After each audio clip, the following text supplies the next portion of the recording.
मित्रांनो, तुमचा घटस्फोट झाला असेल, तरीही तुम्ही 90 दिवसाच्या आत पुन्हा लग्न करू शकत नाही. आणि जर तुम्ही लग्न केलं, तर तुम्हाला लग्न का केलं याची समर्पक कारणं द्यावी लागतील. आणि जर तुम्ही दिली नाहीत, तर तुमच्या बाजूने घटस्फोटाचा दावा जो मंजूर झाला आहे, त्याला स्टे स्थगिती देण्यात येईल असं न्यायालयाचं म्हणणं आहे. आता झालं काय माहिती आहे का? गुजरात उच्च न्यायालयामध्ये एक केस आली होती आणि त्या केसमधील जो पती होता, तो पोलीस दलामध्ये कॉन्स्टेबल म्हणून काम करत होता आणि त्या पतीने आपल्या पत्नीविरुद्ध क्रूरतेच्या आधारावर न्यायालयाकडे घटस्फोट किंवा विवाह विच्छेदनाचा आदेश मागितला होता. आता घटना जी घडली त्या घटनेच्या अनुषंगाने त्या कॉन्स्टेबलने कौटुंबिक न्यायालयामध्ये आपली केस किंवा आपला खटला दाखल केल्यानंतर तो सिद्ध केला. म्हणजे कागदोपत्रीचे पुरावे असतील किंवा साक्षीदार असतील, यांच्या माध्यमातून त्याने आपला क्रूरतेने छळ झाला आहे हे सिद्ध केलं. आणि त्याच्यामध्ये काय झालं, क्रूरता म्हणजे पत्नीने पतीकडे लक्ष दिलं नाही किंवा पत्नीने संसारातली जी विहित कर्तव्य आहे ती पार पाडली नाहीत. पत्नी ही घरगुती काम करण्याच्या ऐवजी सदैव TV मालिका किंवा दूरचित्रवाणी किंवा विविध गुजराती मालिका पाहत राहायची असं त्यांचं म्हणणं होतं. आणि त्याच्यानंतर पत्नी ही पतीसोबत नांदायचं नाही या उद्देशाने तिचं जे वैवाहिक घर होतं, ज्याला आपण मॅट्रिमोनियल होम म्हणतो, ते सोडून माहेरी निघून गेली आणि त्याच्यानंतर ती काय परत आली नाही. आणि हे सगळं कौटुंबिक न्यायालयात सिद्ध झाल्यानंतर पतीला साधारण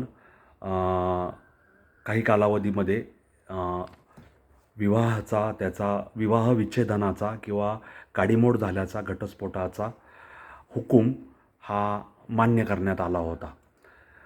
परंतु ह्याच्यामध्ये एक अडचण होती की ही घटना घडल्यानंतर लगेचच पोलिसांकडे अशी तक्रार आली की जो विहित कालावधी आहे, म्हणजे विवाह विच्छेदनाचा काडीमोडाचा न्यायालयाचा निकाल आल्यानंतर 90 दिवस ज्याच्या बाजूने निकाल झाला आहे तो विवाह करू शकत नाही, पुनर्विवाह करू शकत नाही.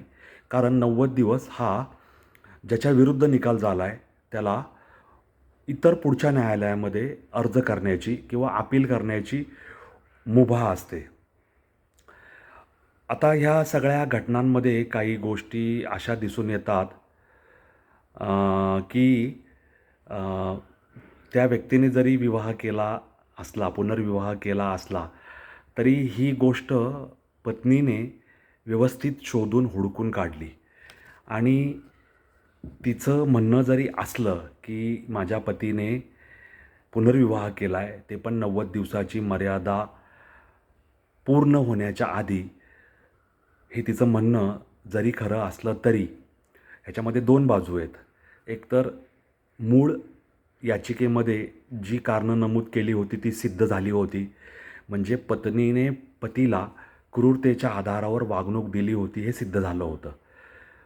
याचाच अर्थ पत्नी जर सुरुवातीपासून व्यवस्थित नीट संसार करण्याच्या अपेक्षेने योग्य ते वर्तन करून संसारात रमली असती तर क्रूरतेच्या आधारावर पतीला घटस्फोट घेण्याची वेळ आली नसती. ती योग्य चांगल्या आपण काय म्हणतो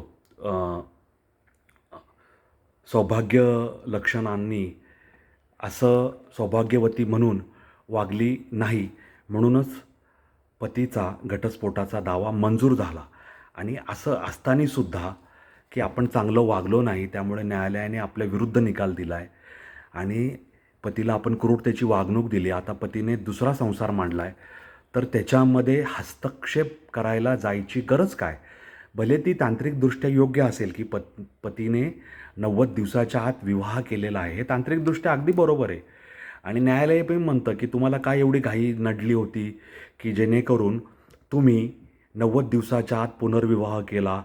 आता त्याची कारणं स्पष्ट करा किंवा तुमच्या बाजूने जो घटस्फोटाचा दावा झालेला आहे, तो आम्ही त्याच्यावर स्थगिती देतो.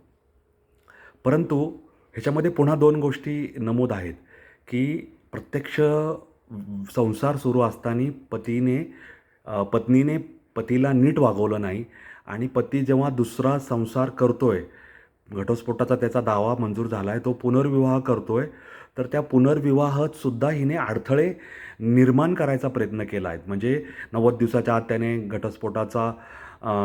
घटस्फोटाचा दावा मंजूर होऊन 90 दिवस पूर्ण होण्याच्या आधीच त्याने विवाह केला, त्याला स्थगिती द्या, असं तिचं म्हणणं आहे. आणि तिने म्हणजे ह्याच्यामध्ये आपण काही गोष्टी अशा लक्षात घेतल्या पाहिजे, की उद्देश काय आहेत. प्रत्येकजण जो न्यायालयात जाऊन आपलं म्हणणं मांडतो, त्याच्या पाठीमागचे उद्देश काय हे तपासण्याची वेळ आता आलेली आहे. एकीकडे न्यायालयामध्ये, फॅमिली कोर्टामध्ये उभं राहायला जागा नाही. मुलं-मुली दाव्यावर दावे करतायत आणि त्याच्यानंतर ह्या सगळ्या गोष्टी आपल्या निदर्शनास येत आहेत. तर हे सगळं आपल्याला धक्कादायक आहे आणि ह्याच्यामध्ये मला असं म्हणायचं आहे, की न्यायालयाची जी अट आहे 90 दिवसापर्यंत तुम्ही अपील दाखल करू शकता आणि तोपर्यंत ज्याच्या बाजूने निकाल झाला आहे त्याने पुनर्विवाह करायचा नाही. पण अपील कोणतं दाखल करायचं? पत्नीच्या विरुद्ध निकाल झाला आहे, तर पत्नीने मेरिटच्या आधारावर, गुणवत्तेच्या आधारावर, की माझ्यावर अन्याय झाला आहे, मी क्रूरतेची वागणूक दिली नाही, आपली जी गुणवत्ता आहे त्या आधारावर पत्नीने अपील केलं असेल 90 दिवसात, तर पतीच्या पुनर्विवाहाच्या निर्णयाचा पुनर्विचार करायची न्यायालयाला आवश्यकता आहे. त्याच्याकडून कारणं मागायची आवश्यकता आहे आणि पत्नीवर खरोखर अन्याय झाला आहे असं याचिकेत गुणवत्ता असेल तिची, तर त्याच्या चुकीला माफ न करता 90 दिवसाच्या आत त्याने पुनर्विवाह केला म्हणून त्याच्या कौटुंबिक न्यायालयाच्या निर्णयाला किंवा निकालपत्राला स्थगिती देण्याचा विचार उच्च न्यायालयाने करायला हवा. म्हणजे हे असं माझं मत आहे. प्रत्यक्षात काय घडेल काय नाही हे येणारी वेळच सांगेल, परंतु हे सगळं धक्कादायक आहे हे आपण समजून घेण्याचा प्रयत्न करायला हवा. या सगळ्या गोष्टी ह्या 2025 सालातल्या आहेत आणि त्यामुळे आपण त्याची तातडीने दखल घेऊन न्यायालयात काय चाललं आहे, समाजात काय चाललं आहे हे मांडायचा प्रयत्न केला आहे.